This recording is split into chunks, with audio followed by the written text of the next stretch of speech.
Canada is facing an unprecedented crisis due to President Trump's aggressive trade policies and his threats to Canadian sovereignty. In response, the country must focus on strengthening its economy and securing its independence. Trump has gone as far as to claim that Canada is not a legitimate nation, seeking to weaken it for American gain. However, Canadians refuse to allow that to happen. The initial shock of this betrayal has passed, but the lessons remain clear. Canada must stand up for itself and for its people.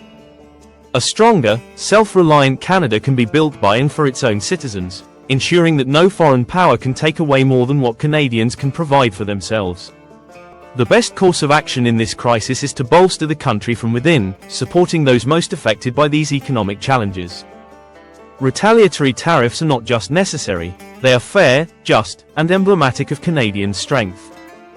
With a general election approaching, newly appointed Prime Minister Mark Carney has called for a snap vote, aiming to demonstrate his willingness to confront President Trump.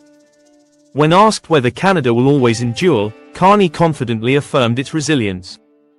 Having taken office just 10 days ago, Carney leads a Liberal Party that holds a minority government and was previously facing an anticipated defeat.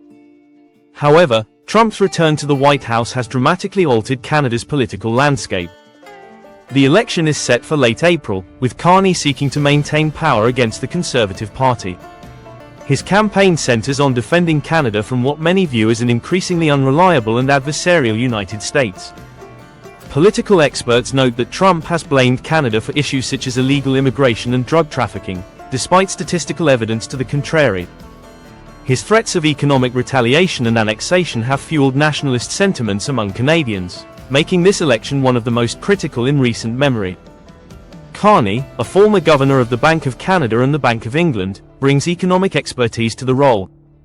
Unlike his predecessor, Justin Trudeau, Carney made his first official visit as Prime Minister to Europe rather than the US, signaling a shift in diplomatic priorities.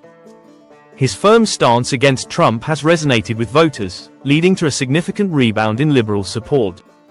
Political analysts suggest that Carney's strategy hinges on his ability to project strength in the face of US aggression. However, his lack of experience in elected office poses potential challenges, particularly in handling media scrutiny and political pressure. As the election campaign intensifies, the central issue remains Canada's relationship with the United States. Canadians are deeply concerned about economic stability, border security, and national sovereignty. The outcome of this election will determine how Canada navigates its future amid growing tensions with its southern neighbor. With public sentiment strongly in favor of standing up to Trump, Carney's hardline approach could be a winning strategy. The nation watches closely as the political battle unfolds, knowing that the decision made in this election will shape Canada's future for years to come.